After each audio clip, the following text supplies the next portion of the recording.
takeaways. Sorry. That's all right. I'd like to begin by giving you the takeaways from what I have to say and what will emerge in our discussion. So here they are. First, we must bind together climate concern and activism with engagement of racial inequality and economic inequity. We tell the fullest truth when we demonstrate how these are all linked. A second takeaway is, as Bill McKibben says, we must stop thinking of ourselves as individuals and embrace survival as a group project. Social solidarity really matters. A third takeaway is that each of us needs to take every opportunity to support science and facts while resisting science denial.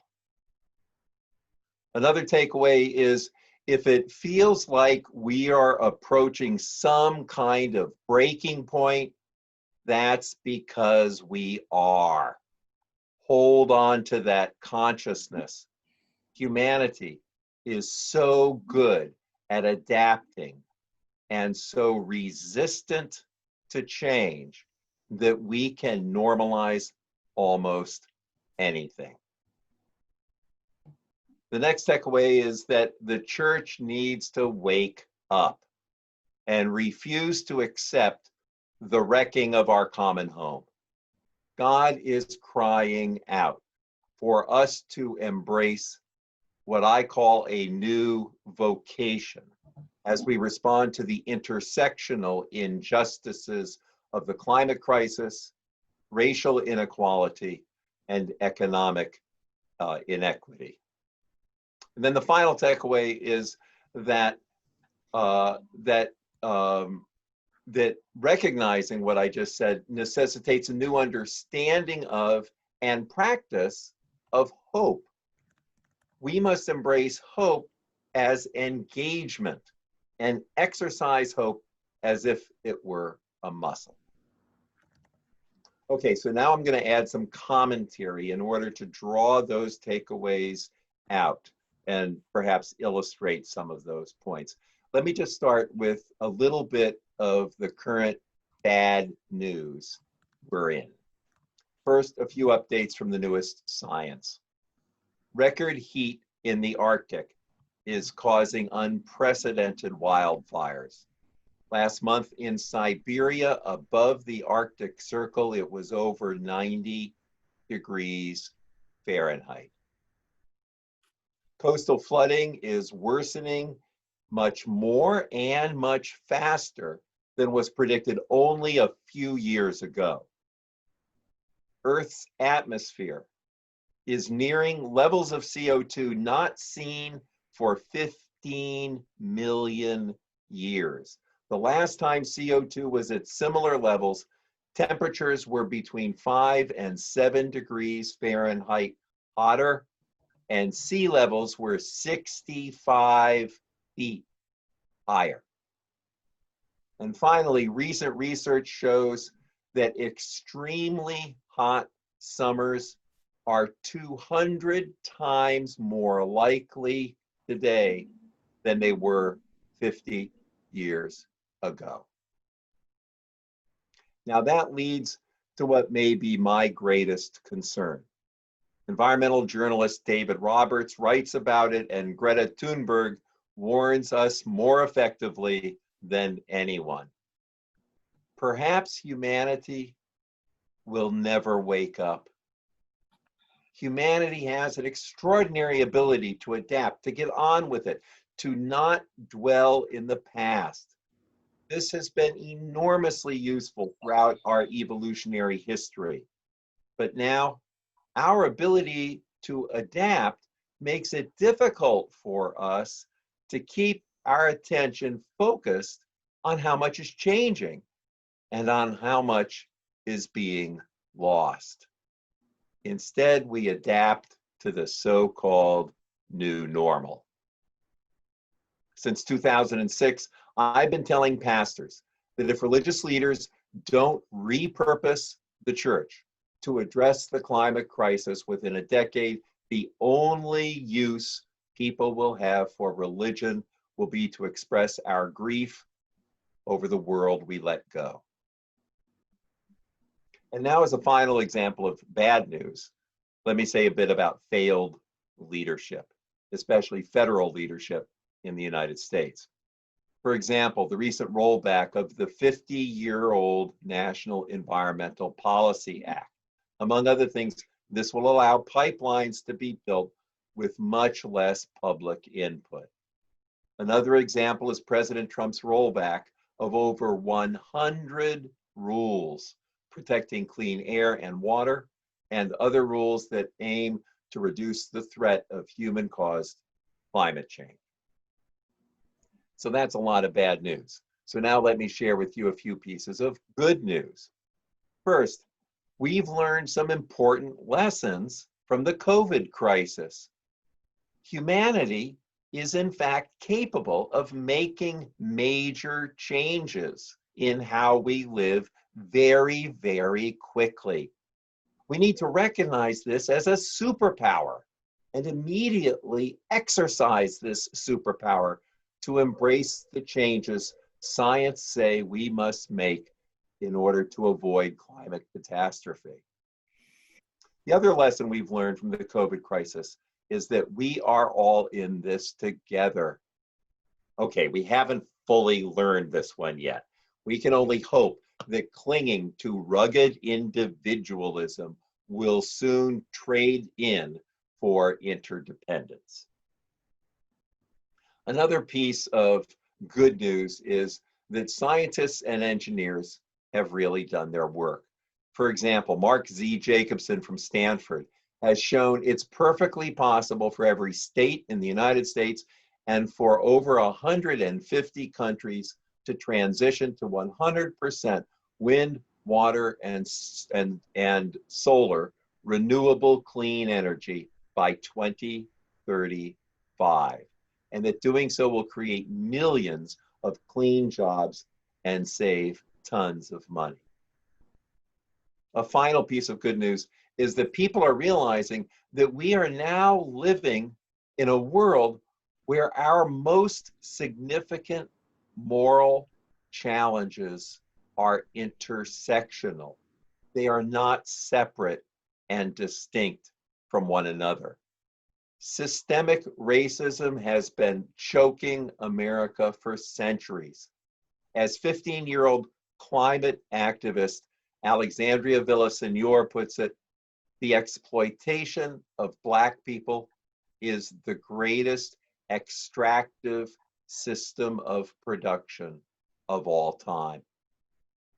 Thanks to the Black Lives Matter movement, many churches and other houses of worship have begun to examine their white privilege and how their white privilege is secured by the guardrails of injustice, inequity, and inequality.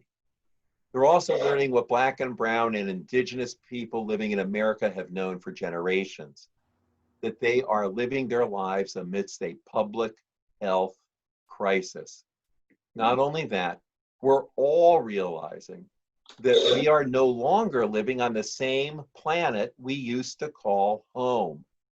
And Black and brown and indigenous people know this best because they are already dealing with the consequences of the climate crisis, which is to say that climate change is no longer a future event, it's happening now. Now let me share with you just a few of the actions we can take. Those actions which I consider to be most important, actions I believe every congregation can and must take. First, we need to make our houses of worship safe enough and relevant enough so that we can do three things. First, and of course, CCDC is already doing this, clergy need to preach on the climate emergency. So you can check that one off. Second, we need to hear each other's testimony. And I understand you've recently begun with a 1-minute testimony in each worship service. So you all can check that one off. And third, we need to process our grief. Only then can we recognize that the existential dread we experience in regard to climate change can serve as a precondition of hope. Now, as people of faith, we need to resist the building of all new fossil fuel infrastructure. This was one of the points of a 2017 resolution that was passed by the National Synod of the United Church of Christ, one of the 3 climate resolutions that I authored and that National Synod of UCC has passed. I'd be glad to talk more about that in Q&A if you're interested. And finally, as people of faith, we need to stop the money pipeline. As Bill McKibben says, money is the oxygen on which the fire of the climate crisis burns. In the 8 years since the movement to divest from fossil fuel companies was launched, portfolios worth over $14 trillion, that's trillion with a T, have purged their holdings of fossil fuel stock. Any congregation with an endowment should divest of their fossil fuel stock holdings, and individuals in congregations can do that, and that can be one of the testimonies that you share in worship. And all of us can join this movement to make JP Morgan Chase and Wells Fargo and other major banks stop lending money to fossil fuel companies so that they can wreck our common home. To learn more about this initiative, visit the website. This is all one word, stopthemoneypipeline.org. Now, before we move into Q&A and discussion, let me close with just a brief prayer. Let us be in a spirit of prayer. Good and gracious God, thank you for calling us to just such a time as this. And thank you for uniting all of humanity in common cause, a universal vocation to restore your great gift of creation. Awaken us with joy in our hearts to the challenges before us so that we might commit our time, our talents, our assets, and our bodies to protect our common home. Let the people say, Amen. And we're back. I would invite people, if they want, to come on back on camera. And if you have a question for Jim, we're covering several screens, but I'll do my best to migrate back and forth and look for you all. A number of you need to come back on camera, but does anyone feel brave and want to get started by unmuting and asking Jim a question? And you can call attention with your voice. While we're waiting for from Gail McPeak. Gail McPeak. You know, I like to ask questions. Talk more about the money and other things people can do in addition to divesting to and voting, you know, to have an influence on big money and big companies that have such power. So most of you know the name Jane Fonda, and some of you may be aware that I think it was in December, she initiated, kind of inspired by Greta Thunberg, she initiated what she called Fire Drill Fridays. And she was arrested 5 times in front of the White House. And she brought with her many famous actors, actresses, and other public personalities that everybody on these calls would address or would recognize. In January or February, 350.org and the other Sunrise Movement, Extinction Rebellion, the other climate organizations that are sort of coordinating things, they said the next phase of our effort needs to be to stop the money pipeline. And that's sort of the key phrase. And Jane Fonda immediately responded by doing a little video of herself, you know, a kind of a selfie video that she posted up on Twitter. And she was addressing, I think his name is Jared Diamond, is that right? The CEO of Chase. And she had in her hand a scissors and her credit card.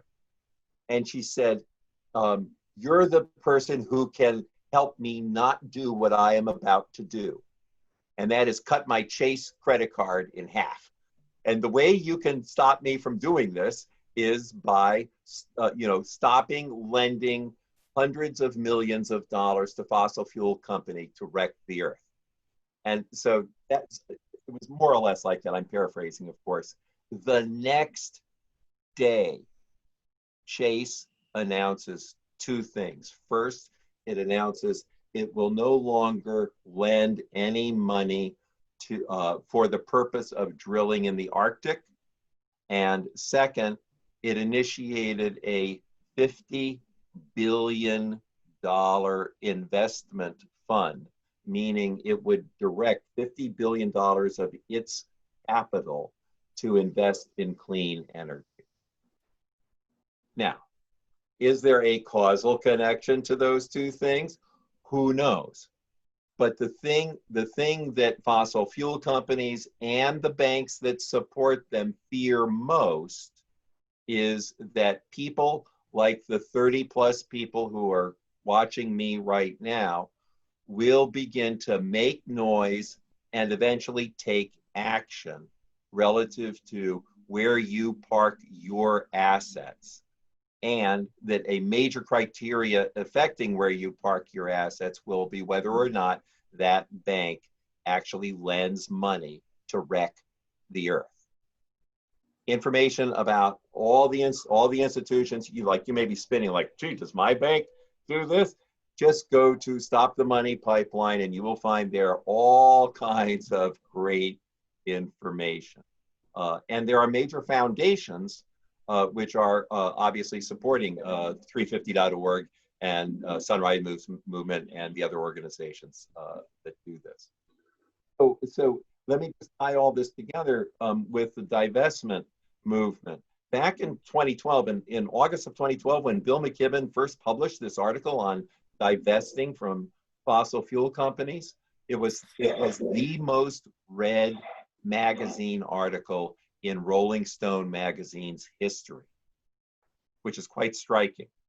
And when I read it in August 2012, I knew I had to write a resolution for our denomination on it. And I spent, my wife can tell you, I spent the 4 days of Thanksgiving vacation writing that resolution and revising it again and again and again. And then my board of directors, the Massachusetts branch of the United Church of Christ, passed it in December. And it went to Synod, and I wasn't at all sure that it would pass, but it did end up passing with 76%, I think, might have been 78%, which in 2013 was an amazing thing. And, Bill and I are friends. We've been in jail together and so forth, and neither of us ever expected a whole lot of momentum to build from that kind of initial effort that he made as an activist and that I made as a church leader. But as I just reported to you, portfolios worth $14 trillion have purged their holdings of all fossil fuel stock. And it's an astonishing number. And as a consequence, a year and a half ago, in Shell Oil Company's annual report, it states in writing that the divestment movement represents a material threat to our business. So those are technical business terms, material threat. To have that in your annual report's a big deal. So those are some dimensions of the sort of money, how we as individuals and the institutions that we're affiliated with. I mean, I will confess, when Rob introduced me, yes, I'm a Princeton graduate. Yes, I'm a Yale graduate. Neither of those institutions have divested. Neither is Harvard, by the way. Middlebury recently divested, but it took Middlebury 4 or 5 years to divest. Believe me, that was frustrating for Bill, who teaches there. We can have influence on these institutions. We can organize fellow alumni to begin to go more and more public. And just as you're discovering with your beginning of worship testimony, every single time somebody on this video conversation talks to a friend about something you yourself are doing, every single time we do that, we up the ante for addressing the climate crisis. And whether the means of that activism thing that you've done or something you've done with your assets, whatever it is, we up that ante. So I see at least one more question. Rob, I'll turn it back to you. Oh, who's got a hand up? Oh, there's several. John Torrey, go ahead. Unmute, baby. I'll put a hand up. Lydia, Hi, you're Reverend. good. Hi, Reverend Antal. Thank you so much for being here, and thank you for your words. They're really interesting. I've thought a lot about the kind of global reality of climate change and how sort of what needs to happen to get people to take it seriously and to address it.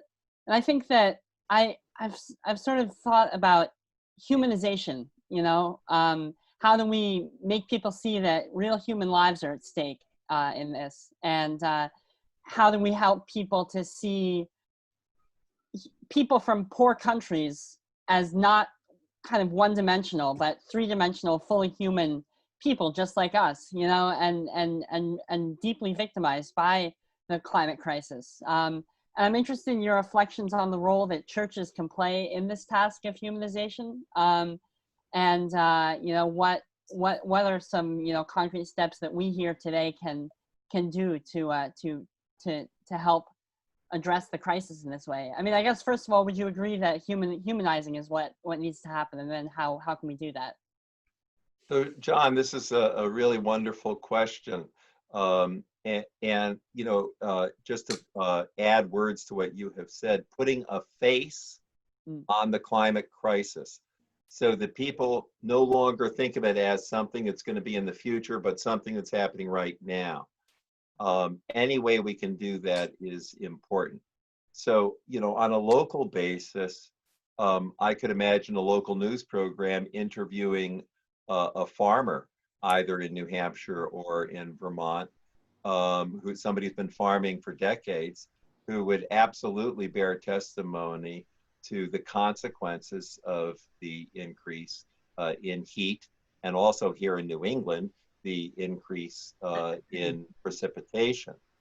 But more to your point, right now this is still not yet become popular, but there are climate refugees right now, not only throughout the world, but also in our own country. Let me deal with the world first. Everybody on this call is aware that there has been a horrible ongoing civil war in Syria. About 4 years ago, which was about 4 or 5 years into that war, there were two very detailed papers that were published indicating that the reasons, what precipitated this war to begin was a 12-year-long drought that happened beforehand. And the science is all in that drought was magnified, it was accelerated, it was amplified by climate change. So we all are aware that there have been 3 or 4 million Syrian refugees that have been scattered throughout Europe and so forth. They could and should be called climate refugees every bit as much as they are war refugees. For them, those terms are interchanged. But now let's go down to Louisiana, where in fact you have literally thousands of people who are being displaced from neighborhoods that they and their ancestors have occupied for many, many generations. And the reason they're being displaced is because of sea level rise. These are not failed levees. This is sea level rise, which is a consequence of climate change.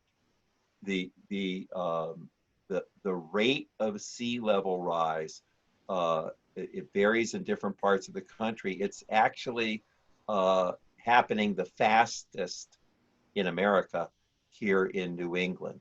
And you know, everybody on the Cape is aware of this. Very few are talking about it. If I were doing this seminar with a church on the Cape, it's the first thing I'd be telling them to do is to talk candidly about sea level rise and its consequence for your property value.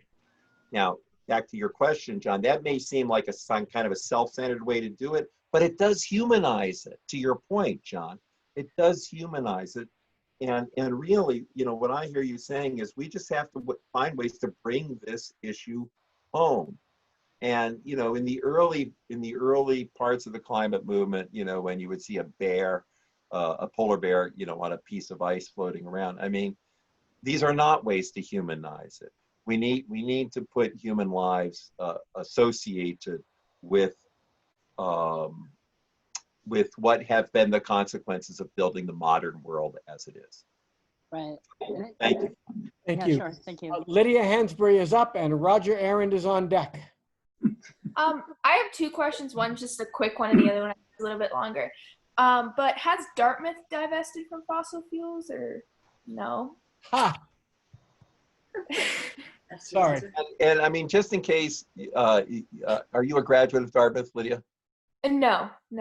So there are many on this call who are, I'm sure. And Irving Oil has been very, very financially good to Dartmouth College. And that's because, if I'm not mistaken, its founder, if you go all the way back, was a Dartmouth grad and perhaps even a Dartmouth professor. There may be others on the call who know a lot more about that history than I do. There has been a movement to divest Dartmouth for years, and it has not gotten sufficient traction. What's your follow-up question, Lydia? I was just wondering, what do you think is the easiest way to educate people my age, I'm 14, my age and younger, about climate change and about what they need to understand, what they need to know about it, and what they can do about it? All right, so this is a great question. First thing, now when I think, first thing it would be the organizations of young people who are doing something about it. So that's 350.org, the Sunrise Movement, and to some extent the Extinction Rebellion, though they are really an intergenerational organization. So I would say 350 and the Sunrise Movement. I know the leaders of both of those organizations, and they are fabulous. But when I think of you at age 14, Lydia, you probably are aware of Greta Thunberg from Sweden.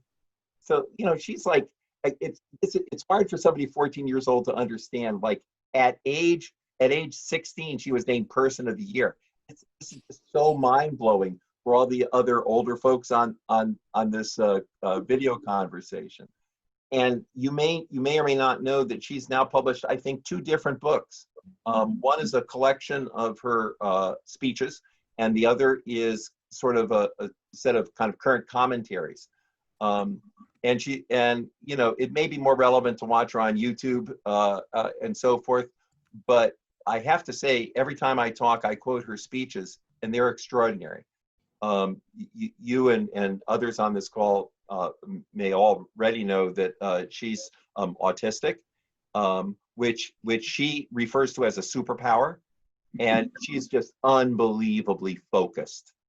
And so her capacity to speak to this issue, both as a young person, but I would have to say as maybe the most responsible and accountable human being I can imagine.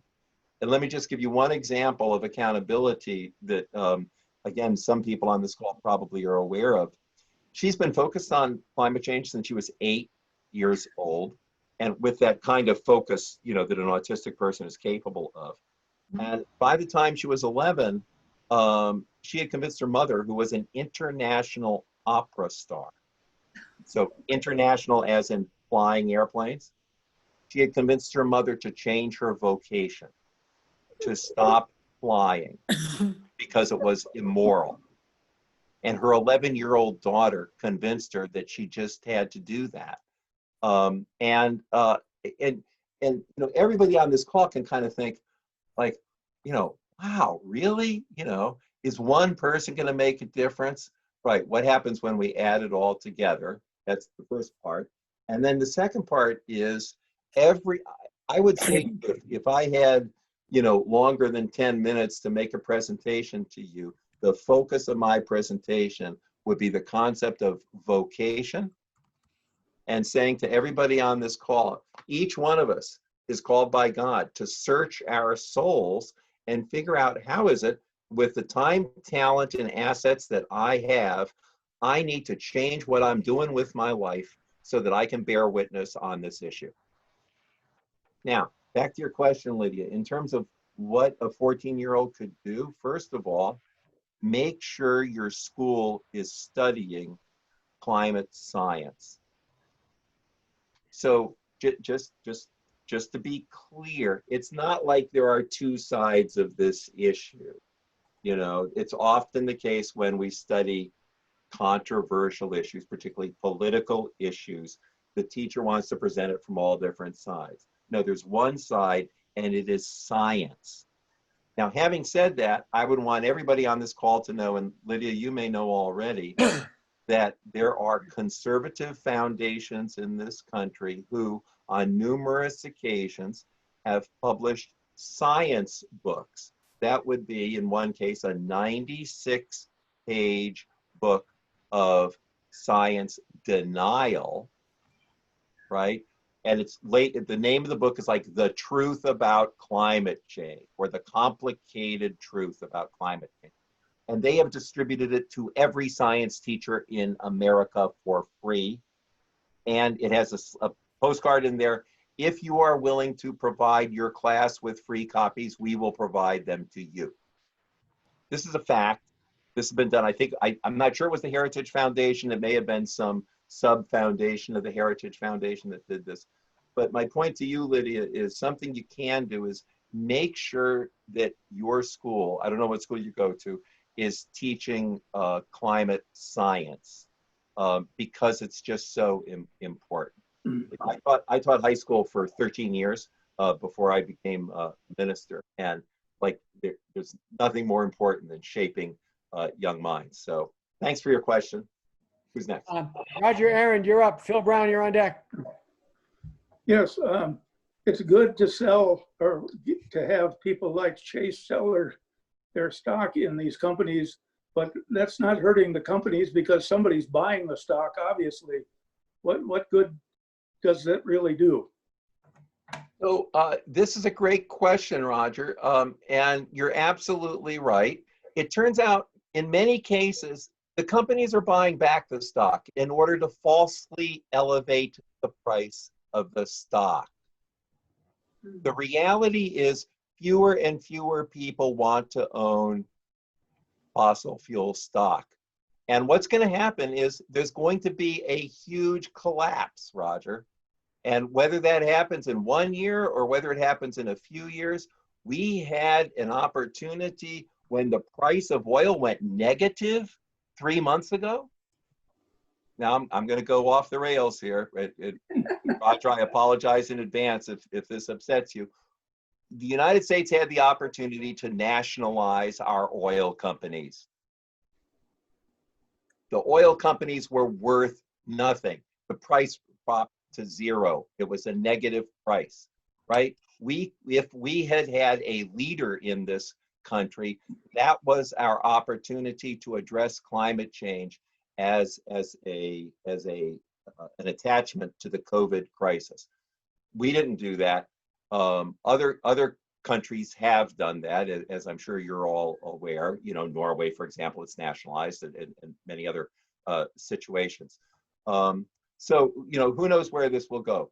But back to your original question, Roger. The demand for oil stocks is dropping, and generally speaking, I'm not an expert on this versus that oil company, but generally speaking, the companies are using some of their available cash to buy back their own stock and falsely elevate their stock price. Okay, Phil Brown, you're up. Bruce Friedberger on deck. Thank you, Rob. Thank you for being here. And my question actually has a little discourse first. One of Greta Thunberg's favorite quotes is, "Our house is on fire." Our house is on fire. It really, truly, as you already know, is on fire. And in that regard, most of us in this video conference, with the exception perhaps of Lydia, have all lived like kings and queens in the 60+ years of our lives. And we owe it to these young people to take some of that $14 trillion that you're talking about, Jim, and tithe it to teaching our children the survival skills that they are going to need to move into this unknown future of climate change. And I'm talking about sustainable agriculture. I'm talking about looking at past forms of infrastructure and new forms of infrastructure, energy, renewable energy policy. I'm talking about teaching them how to look at remote sensing satellite data and utilize it as a way to help influence their parents that climate change is really happening. So I would like to think that perhaps we could, as Christians or whatever religion we choose to follow, that we begin to tithe some of that money that we have inherited and or accumulated in our lifetimes to teach these survival skills to children. And right now, with this flux that we're in because of COVID, this is the time when we could start to do such a thing. So that's just a suggestion, and I'd like to hear your comment on that, Jim. Here's my comment. I mean, I couldn't agree with you more. When I referred to our need to sort of assess our assets, it feels like you've just put better detail on repurposing our assets for the moment that we happened to have been born into. Yeah, thank you. Thank you. Thank you. Bruce, you're up next. Yeah, Jim, in your book, Climate Church, you talk about the importance of churches taking the climate crisis on as their defining mission, not just one of a long list of things that they're concerned about. And of course, this is the granddaddy of problems, and it has so many other problems built into it. But any advice you have on how, that seems like a tall order to bring a congregation that far, not just to add it to the list, but to make it a defining mission for the whole congregation. So if you could talk about your experience of seeing that happen with congregations and how that was achieved. Well, let me just begin by applauding what you all are in the process of doing. You know, when we began this call, Rob was mentioning that over the past month, you've had 1-minute testimonies as part of your worship service. And, you know, anybody visiting your church from 99.9% of other congregations will be thunderstruck by that. And particularly, I don't know if this is part of your introduction, but if I were you, Rob, or Mandy, I would say something, you know, as we do every Sunday, now I'm inviting so-and-so, so that any visitor realizes this is part of our DNA. Now, the second thing, which I have no idea if you guys have begun to think like this, but you hinted at it in your comment, Bruce. You referred to climate as the granddaddy of all the issues. You know, what would it be like to have your, you know, whatever you call your committee, mission and outreach, or whatever it is, benevolence, if you had it begin to look at all of the more traditional and historic mission work that your congregation has done on an annual basis for decades, you know, with particular organizations, decades-long relationship.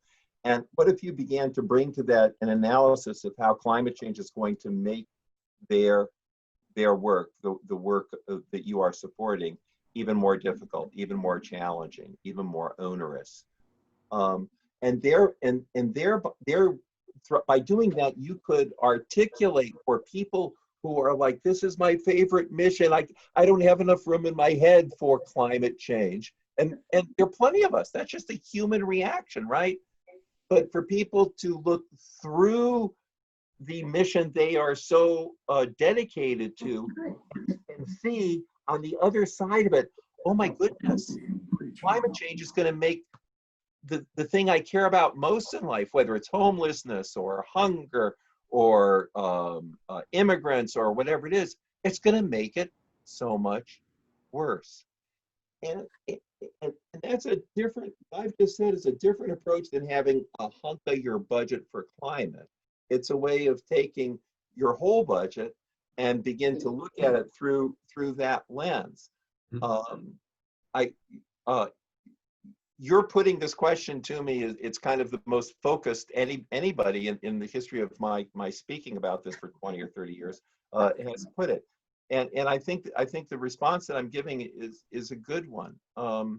It's a different way of asking the question would be, Jim, you know, you talk about changing the vocation of the church.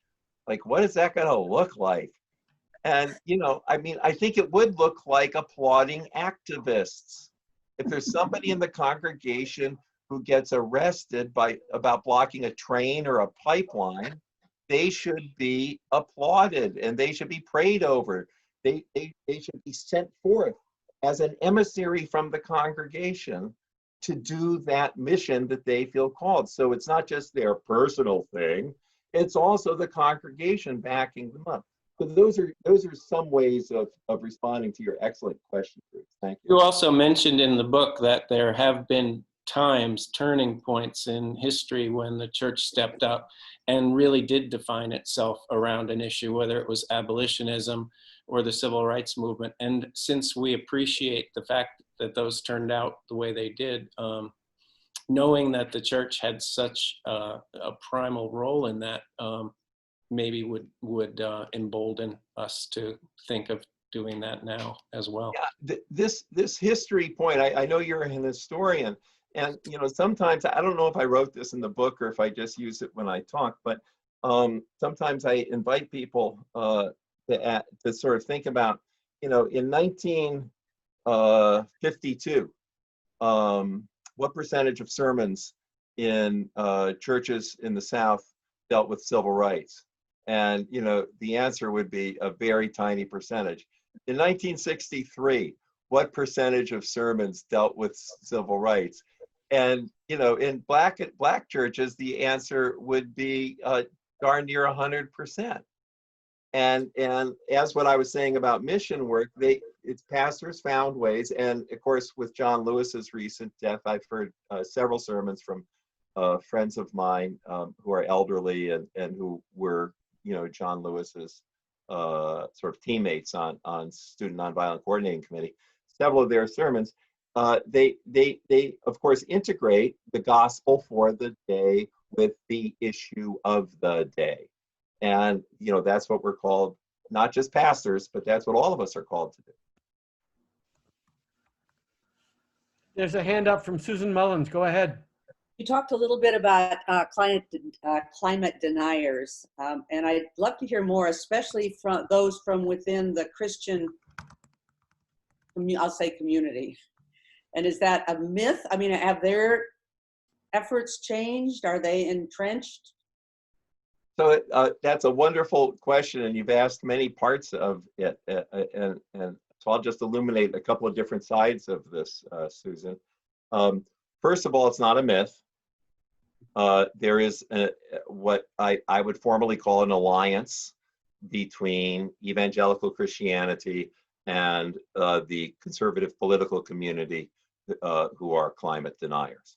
Second, it turns out so some of you will know what I'm about to say, but for some of you, get prepared to just go, really? It turns out that if you do a poll of evangelical Christians age 30 and younger, and you ask them about climate change, their answer, this is evangelical Christians age 30 and younger, their answers are almost identical with self-identified progressive Christians 30 years old and younger. So young people get this. It is not ideological. It is scientific, and young people totally get this. The third dimension of your question is if as part of your question you're sort of wondering, you know, gee, I have a friend who's a climate denier, you know, should I try to convince him? The answer to that is no. What's happening in America, and it's really good news, is that there's a reverse bell curve of people who are sold on the science of climate change and people who are sold on climate denial. But the people in the middle of this bell curve, they're all moving in the direction of climate change is real, it's caused by humans, and it's happening now. And so the percentage or the absolute numbers in America of people who are climate deniers is shrinking and shrinking and shrinking. That doesn't mean its funding is shrinking. There's still plenty of funds there, and most of those funds come from the Koch brothers and others who are making money from fossil fuels. The final thing I want to say in response to your question, Susan, is to share a name with everybody, and some of you have heard of her. Her name is Catherine Hayhoe, Hayhoe, kind of just like it sounds. She's arguably America's #1 climate scientist, and she's an evangelical Christian, and she's married to an evangelical pastor. So it is not the case that all conservative Christians are in the climate denial community. And Catherine is also just, I think most of us in the climate movement think she is the best communicator about climate change. So if you just Google her, Catherine Hayhoe, Hayhoe, you'll find that she has a series of videos, like 30 or 40 of them, called Climate Weirding, as in, wow, that's weird. And what she does is she does a 5 to 10 minute YouTube responding to questions like, does the Bible have anything to say about climate change? Or, it seems to be getting hotter around here. Is it, what's that all about? Or I read blah, blah, blah, and because she has expertise, both theological expertise and science expertise, she brings that to bear in the most compelling fashion. She's marvelous. So I would recommend anything by her as a response to really any dimension of your question, Susan. Thank you. Thanks. Sylvia. Unmute, Sylvia. Unmute.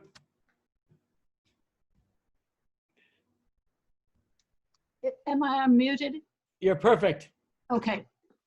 I was very interested in one of your sentences, which seems very philosophical, and I would like you to expand on it a little bit. Something about in processing our grief, we have the foundation for hope. I find that very interesting, and I'd like you to say a little bit more about it, if you would. Well, I will say something. Thank you for asking that question.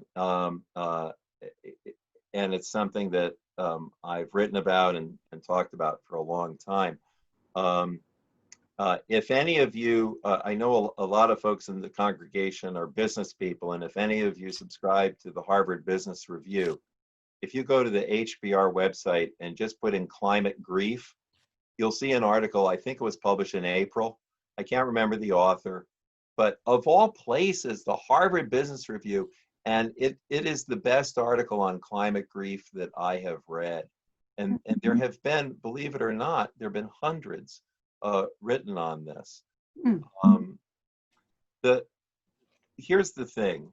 I think most of us who take science seriously, and however little or much you may know about climate change, I think we're sort of walking around with grief in our hearts, and most of us, most of the time, have no idea what to do about it. And what that does is it freezes out our hope. It like constrains our hope. Now, I don't want to confuse hope with optimism. Hope has nothing to do with optimism. I write several pages on that in my book. But as Greta Thunberg, I think, articulates as well as any theologian I have ever read, hope has to do with engagement. When we engage something, we have hope. We're manifesting hope. we're exercising our calling from God. And that is how we manifest hope. And we can't do that if we're caught up in grief, if grief is clenching us. And anyone who has grieved the loss of a loved one knows what I mean by the word clench. So that's the sort of backstory, if you will, of that somewhat philosophical sentence.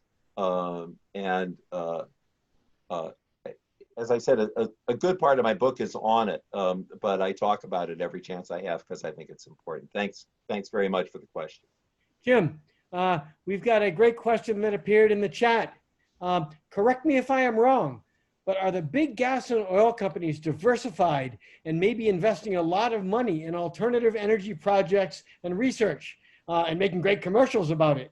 By divesting of these companies, might we also be hurting the clean energy movement? This is such a great question. It's such a multifaceted question.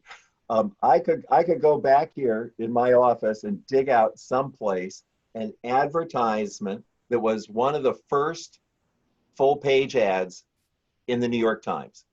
It was in 1978. Some of us are old enough to remember the gas lines, right?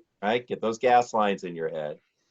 And in 1978, 26 oil company CEOs signed this New York Times full-page ad, and it was titled, "Think of us as energy companies, not fossil fuel companies." And what was going on at that time is just what this question is sort of indicating. Fossil fuel companies were, there was a book about peak oil that was published, Hubbard's Peak. It was published in 1958. And fossil fuel companies were worried in the late 70s that we had reached a peak in oil, and therefore they ought to transition into, you might remember Jimmy Carter put solar panels on the White House in 1979, right? And wind power was beginning at about that same time, although, you know, wind power was used agriculturally for the previous 100 years. So all of that was going on. Meanwhile, this is important, meanwhile, a couple of other things were going on. Geez, I could just go on and on with this question, but I won't drag it out. I'll just tell you one other thing that was going on, and that is there were some civil engineers working for ExxonMobil as well as other oil companies.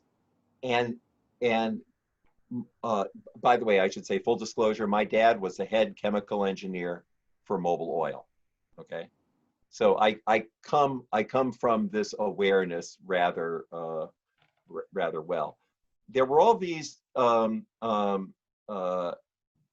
mechanical engineers who were being told by the geologists who work for the oil companies, this shale oil, we can't get the oil out of it. But you know what? If instead of just drilling down, we could drill sideways, we could get oil out of it. What do you think?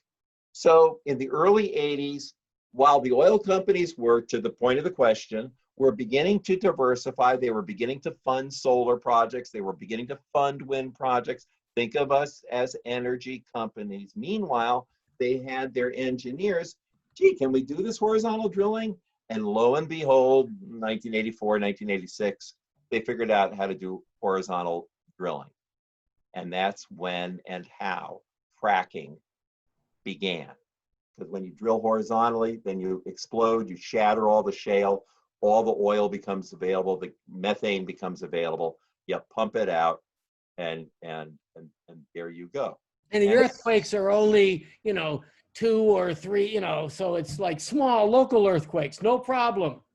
So Rob points out what problem number 1, which is all over Oklahoma, is Earthquake City. Now these are small earthquakes, mind you, but it's Earthquake City. And the second consequence is that it ruins the water supply. And everybody in Western Pennsylvania knows this. And it turns out there are local towns in Pennsylvania, of all places, that have banned fracking. And that tests the sort of ordinance, the authority of a local town. These are all big, huge legal debates. Now, I've strayed a little bit from the question. I want to come back to it and just wrap this up. It may be the no. Here's what I want to. I don't want to speculate on what may be the case. Over the past 2 years. So remember what I said about divestment in the 2 years ago Shell Oil Company's annual report itself bespoke of the significant impact divestment is having on the company. Meanwhile, all the major oil companies have initiated an advertising campaign, which may be where this question comes from, which is, we're green. We may be oil companies, but we're green. Now, I could go on for the next half hour and give you examples of how they are doing that. But what it's doing is it's prompting people to wonder, geez, are the oil companies that bad? And that's exactly what they are, paying now, literally tens of millions and soon hundreds of millions of dollars, because that's chump change. They're paying those kinds of funds in order to convince, particularly Americans, but people in other parts of the world, that they're not evil. Thank you. We are not bound by 8:32. We've got the expensive Zoom, so let's keep asking. So I see a question there. It says Doris, but you're not Doris. Go ahead and unmute. No, I'm not Doris. I'm Bob. Hi, Bob. Jim, we met in March when you dropped in at the book club and then preached at Our Savior Lutheran Church in Hanover. Oh, yes. Okay. My question, I'm an ELCA pastor, retired from pastoral counseling, member of that church. I wrestle with the opportunities to preach, and in this election year, how pointed to be about how Jesus would lead us, and without sounding partisan, how do we take this moment? Now, I'm going to strike a parallel, and I don't mean it in its extreme, but I think about Bonhoeffer and the confessing church in Hitler's Germany, and how many church people either were complicit overtly or silently. And it seems to me, as a pastor and a theologian, that this is a moment to really wrestle with this. Do we stay so careful and not name how awful this administration is around this and so many other issues, but just take this issue? Or what is your take on being a preacher and naming that this administration is killing us? So, and I say administration because it's not only Trump. I mean, it's beyond that, and whoever voted to put him and his people in power. Thanks for your question, Bob. And I'm sure Mandy and Rob are really glad you asked it. That was a little inside clergy thing. I hope I didn't upset anybody by that side comment. First response to your question, those of you that may have a copy of my book, if you look at page 51, it deals with this very, very directly and specifically. It talks about the clergy responsibility, and particularly clergy leaders, that would be bishop level clergy, to bear witness under conditions like what we are experiencing now. The second thing is, let me grab a book off my shelf here. I would suggest, and have suggested, back when I was functioning as the bishop equivalent in my denomination, I had 900 pastors under my care. And I suggested in January of 2017 or February 2017, when it came out, that they should read this book. Can you all see that? On Tyranny, by Yale historian Tim Snyder. It's a small book. If I take these papers out of it, you can see it's not much bigger than my hand. And the reason it's only 80 pages long. He published it so it would fit in your vest pocket of your jacket right next to the U.S. Constitution. So this was before, he published this before any actions were taken by the current administration. he has a subsequent book that has come out, also very much worth reading, The Road to Unfreedom. And this was published just a couple of months ago. And the last chapter of it deals with the current situation in America. So the headline that I want to offer in response to your question, Bob, is that most congregations fail to distinguish between a sermon that is political and a sermon that is partisan. You yourself made the exact right point when you said without being partisan. The fact is that every word that came out of Jesus' mouth was political. And most congregations somehow don't get that. And now would be a really good time for any pastor to help their congregation recognize Jesus speaking in his setting and our obligation as Christian leaders to speak in our setting.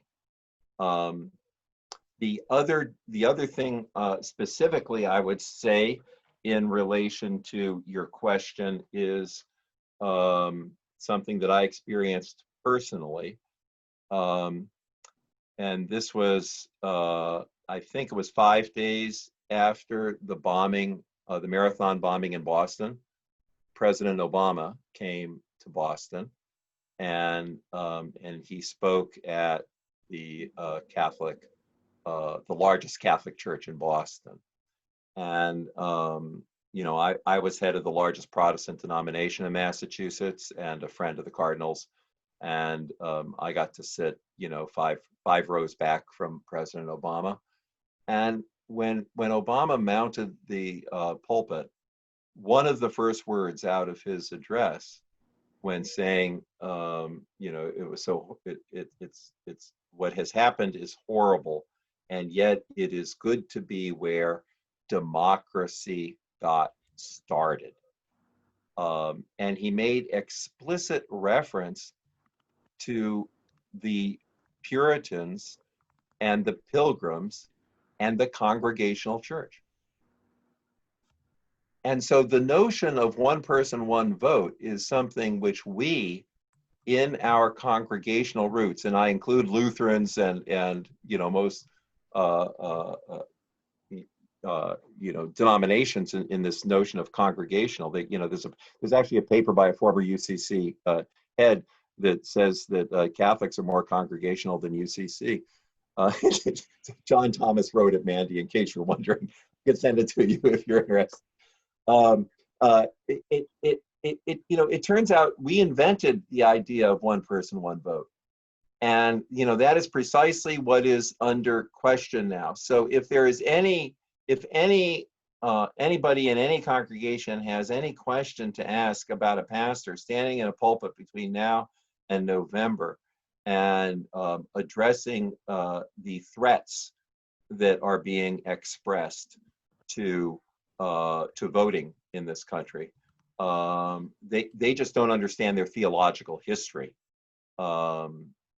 So that's the beginning of one final thing in response to your question, Bob. When I was a local pastor for 20 years, I was 10 years a pastor in Newton, Massachusetts, and 10 years in Shaker Heights, Ohio. Every 4 years, I preached an election sermon. And that's in part informed by my predecessors, that the history of preaching election sermons goes back to, I did the history on it once, it was like 1638. And everybody gathered at the church on Sunday morning to hear what the pastor had to think about the coming election.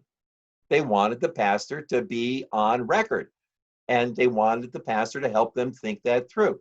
Normally, the pastor was the most or one of the most educated people in the community. That's no longer the case, but it remains the case that we have this tradition of election sermoning, and I can think of no better election for pastors to mount pulpits and address than the upcoming one this November.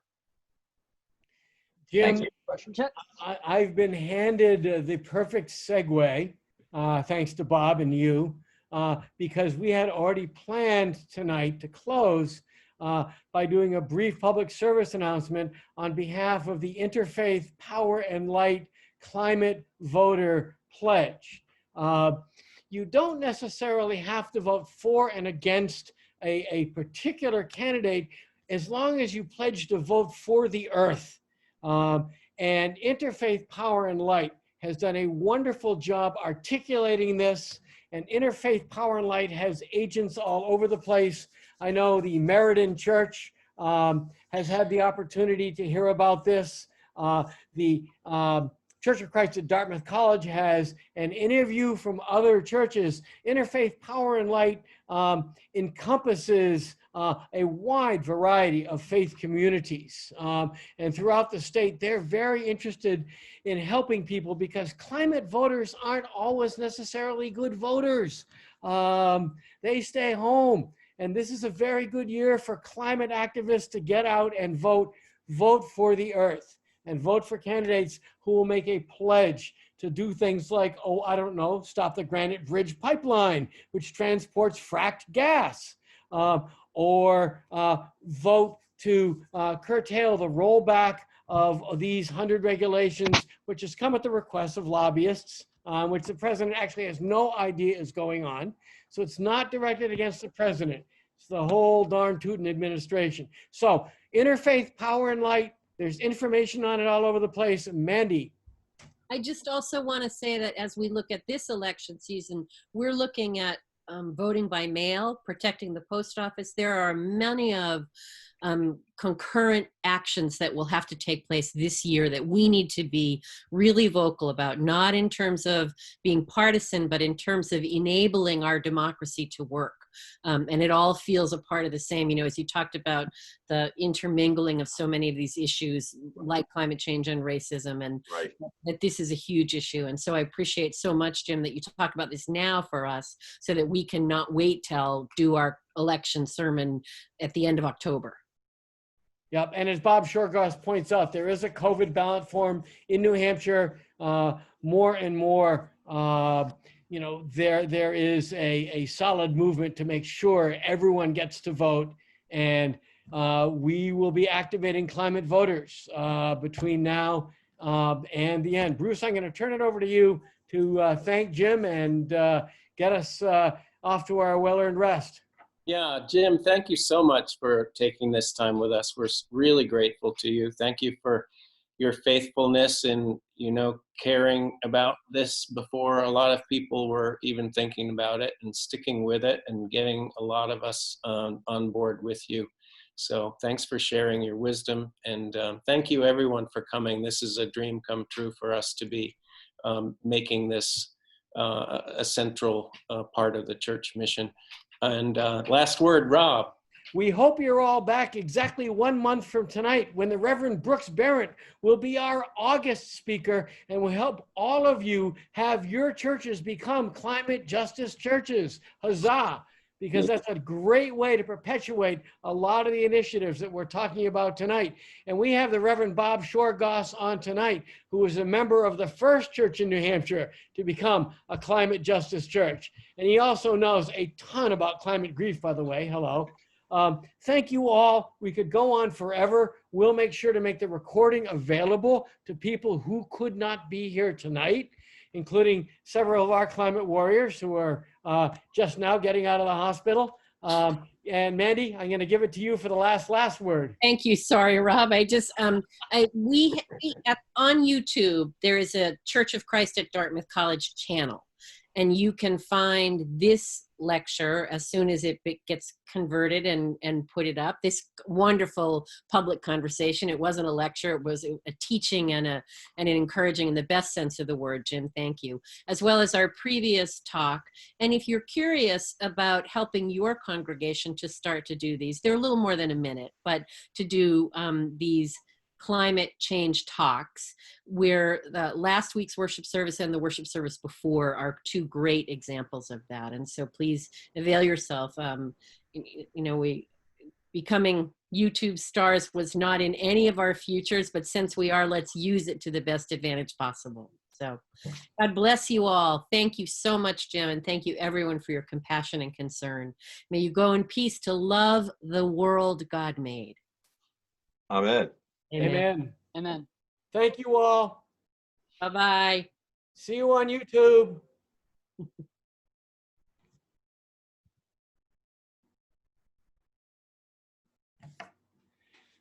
Phil Brown, you're going to stay on and talk about the fact that, hey, Sylvia, see this smiling guy, Phil Brown, up in the corner there?